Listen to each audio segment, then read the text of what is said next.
नाहर एक बहुत ही सफल बिजनेसमैन था।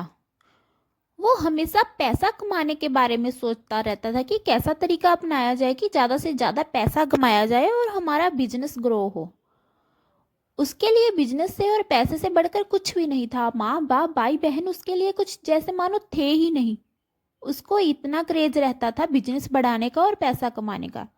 एक दिन वह सोचता है कि ऐसा क्या तरीका अपनाया जाए कि उसकी फैक्ट्री नंबर 1 पर आ जाए। तभी वो अपने मैनेजर अनुराग को फोन लगाता है और उसे अपने कैबिन में बुलाता है। क्या बात है सर, आपने मुझे अपने कैबिन में बुलाया? कोई बात है? सब कुछ ठीक तो है ना? आपने इतना अर्जेंट मुझे अपने कैबिन में जो बुला रहा? मुझे तो टेंशन हो गई कि पता नहीं क्या बात होगी। जल्दी से बताइए सर। देखो अनुराग, तुमसे क्या छुपाना। मैं चाहता हूं कि हमारी फैक्ट्री नंबर 1 पर आ जाए, लेकिन नंबर 1 पर तो मल्होत्रा की फैक्ट्री है। कुछ ऐसा दिमाग लगाओ, ऐसा आइडिया बनाओ कि जिससे हमारी फैक्ट्री नंबर 1 पर आ जाए। इससे हमारी बिजनेस में ग्रो होगी और पैसा भी ज़्यादा आएगा। कब से सोच रहा हूँ, कोई आइडिया ही नहीं आ रहा दिमाग में। तुम ज़रा हेल्प कर दो मेरी। बस इतनी सी बात? इसमें कौन सी बड़ी बात है सर। आप एक काम कीजिए, मल्होत्रा की एक इकलौती लड़की है अंजलि, आप उससे शादी कर लियो। जैसे भी आप उससे शादी कर लेंगे तो वो सारी प्रॉपर्टी आपकी हो जाएगी। तो इसमें कौन सी बड़ी बात है। आप उसकी बेटी से शादी कर लीजिए तो सब कुछ हमारा हो जाएगा और वो फैक्ट्री भी नंबर 1 है, वो भी हमारी हो जाएगी। ये तो हमारी है ही। अनुराग, तुम्हारा आइडिया तो सुपर्ब है, मुझे ये आइडिया बहुत पसंद आया। तो तुम्हारी बात बिल्कुल सही है, मुझे मल्होत्रा की बेटी अंजलि से शादी करनी चाहिए। अब मैं ऐसा ही करूँगा, मल्होत्रा की बेटी से शादी करूँगा जिससे उसकी पूरी पैसा प्रॉपर्टी मेरा हो जाएगा। बहुत अच्छा दिमाग लगाया है तुमने, तभी तो मैंने तुम्हें मैनेजर रखा हुआ है। उसके बाद नाहर अंजलि से शादी कर लेता है। आज उनकी शादी हुई थी और उनकी शादी की पहली रात थी, जानी अंजलि और नाहर की सुहाग रात थी। तभी नाहर अंजलि से कहता है, अंजलि, आज मेरी इंपॉर्टेंट मीटिंग है तो मैं जा रहा हूँ। तुम अपना ध्यान रखना। ये मीटिंग का इंतजार मैंने कब से किया है और इस मौके को मैं अपने हाथ से जाने नहीं दे सकता। मेरे लिए बिजनेस बहुत ज़रूरी है। मेरी पहली प्रायोरिटी बिजनेस है और उसके बाद तुम। लेकिन नाहर, आप आज कैसे जा सकते हैं? आज तो कितनी खास रात है हमारे लिए। ऐसी रात जिंदगी में रोज रोज थोड़ी ना आती है। आज तो हमारी सुहाग रात है। अगर एक मीटिंग छोड़ भी देंगे तो क्या बात हुई? हमारे पास कौन सा पैसे की कमी है? अगर एक डील हाथ से चली जाएगी तो लाखों डील हमारे कदमों में है। आज आप मत जाइए, इतना अच्छा मौका खराब मत कीजिए। नहीं अंजलि, ये मीटिंग मेरे लिए बहुत ही खास है। सुहागरात फिर कभी मना लेंगे। ना तो तुम कहीं भागी जा रही हो और ना ही मैं। सुहागरात तो मनती रहेगी, लेकिन ये डील दोबारा नहीं आएगी। मैं इसको खोना नहीं चाहता। नाहर अंजलि की एक भी बात नहीं सुनता और वहां से चला जाता है। अंजलि बेचारी चुपचाप उसे जाते हुए देखता रहती है, क्योंकि उसने उसे रोका था लेकिन वो नहीं रुका। अंजलि हैरान थी कि इंसान ऐसा भी हो सकता है कि अपने परिवार और अपनी बीवी से ज़्यादा उसके लिए डील, पैसा और बिजनेस है। अंजलि को लगता है कि कहीं उसने नाहर से शादी करके कोई गलत फैसला तो ले लिया। उसकी सुहागरात जैसी थी, वो उस सुहागरात से बहुत परेशान थी कि ऐसी सुहागरात किसी लड़की की जिंदगी में ना आए जैसी मेरी आई है। तभी नाहर ऑफिस पहुंचता है और अनुराग से कहता है, अरे अनुराग, जल्दी जल्दी में मैं ना फाइल घर पे भूल आया हूँ। तो ऐसा कर, जल्दी से घर पे जा और फाइल लेकर आ। अभी मीटिंग शुरू होने में आधा घंटा बाकी है, तब तक तो तू आ जाएगा। जा जल्दी से घर जा और अपनी भाभी से फाइल लेकर आ।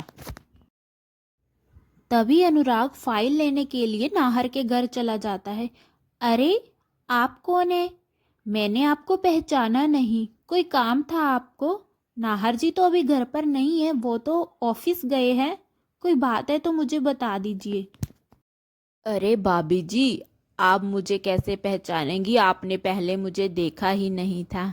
मैं नाहर भैया जी ने मुझे घर से फाइल लेने के लिए भेजा है। वो जल्दी में फाइल घर पर ही भूल जाए, मैं वही फाइल लेने आया हूँ।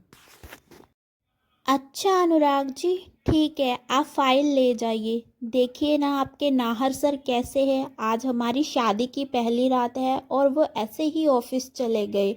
उनको मेरी कुछ पड़ी ही नहीं है। अरे भाभी जी, हमारे नाहर सर तो ऐसे ही है। उनको बिजनेस और पैसा सबसे ज़्यादा प्यारा है। वो उन पर ज़्यादा ध्यान देते हैं, फैमिली पर कम ध्यान देते हैं। वो हमेशा अपने बिजनेस को ग्रो करने के लिए सोचते रहते हैं। वो एक सफल बिजनेसमैन बनना चाहते हैं, इसलिए वो अपना ज़्यादा समय काम को देते हैं। इतना कहकर अनुराग फाइल लेकर वहाँ से चला जाता है। शादी को पूरा 1 साल हो चुका था, लेकिन नाहर के नेचर में कोई भी फर्क नजर नहीं आ रहा था। अब अंजलि इस शादी को एक जेल की तरह मानने लगी थी, क्योंकि नाहर उस पर कुछ भी ध्यान नहीं देता था, हमेशा काम में लगा रहता था। वो सुबह जल्दी जाता था और शाम को लेट से घर आता था। अंजलि अब इस शादी से बहुत परेशान हो चुकी थी। वो अब बहुत अकेलापन महसूस कर रही थी। अरे अनुराग जी, कहिए कैसे आना हुआ। आज आपके सर फिर से कोई फाइल भूल गए हैं लगता, तभी आपका घर पे आना हुआ है।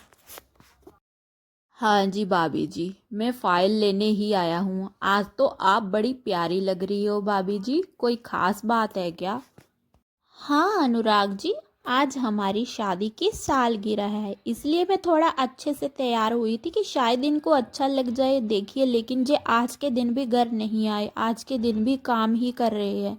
मैं बहुत परेशान हो चुकी हूँ, मुझे बहुत अकेलापन महसूस होता है। आज मेरा शराब पीने का मन कर रहा है, क्या आप मेरे साथ पिएंगे? भाभी जी, ये क्या सुन रहा हूँ मैं, आप शराब पीती हैं? नहीं नहीं अनुराग जी, मैं पीती नहीं हूँ, लेकिन आज मेरा पीने का मन कर रहा है, क्योंकि मैं बहुत परेशान हूँ। मैं बहुत अकेला महसूस करती हूँ, क्योंकि नाहर जी तो मुझ पर ध्यान देते ही नहीं, इसलिए मेरा मन बहुत ख़राब है। चलिए आप मुझे कंपनी दे दीजिए, हम दोनों मिलकर शराब पीते हैं। तभी वो दोनों शराब पीने लगते हैं और एक दूसरे से खूब बातें करते हैं, और दोनों को एक दूसरे के साथ समय बिताना बहुत अच्छा लगता है। बातें करते करते वो दोनों एक दूसरे के बहुत करीब आ जाते हैं। अंजलि अनुराग का हाथ पकड़कर उसे अपने कमरे में ले जाती है, और अनुराग भी कुछ नहीं बोलता। उसके बाद उन दोनों के बीच पति पत्नी वाला रिश्ता बन जाता है। अनुराग के टाइम पर ऑफिस ना पहुंचने के कारण नाहर घर पर आ जाता है, ये देखने के लिए कि अनुराग अभी तक ऑफिस फाइल लेकर पहुंचा क्यों नहीं।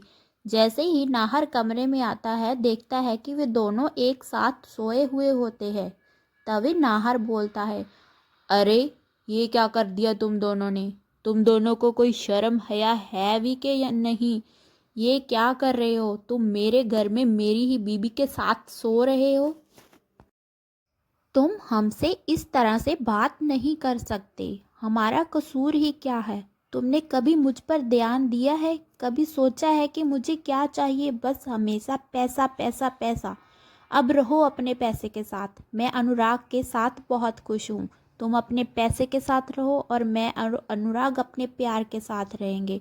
अब दूर हो जाओ मेरी नज़रों से, मुझे तुम्हारी कोई ज़रूरत नहीं है। उसके बाद अंजलि नाहर से तलाक ले लेती है और अनुराग से शादी कर लेती है। अंजलि एक अमीर खानदान की लड़की थी, उसकी सारी प्रॉपर्टी अनुराग की हो जाती है। अनुराग उसके साथ बहुत खुश रहता है।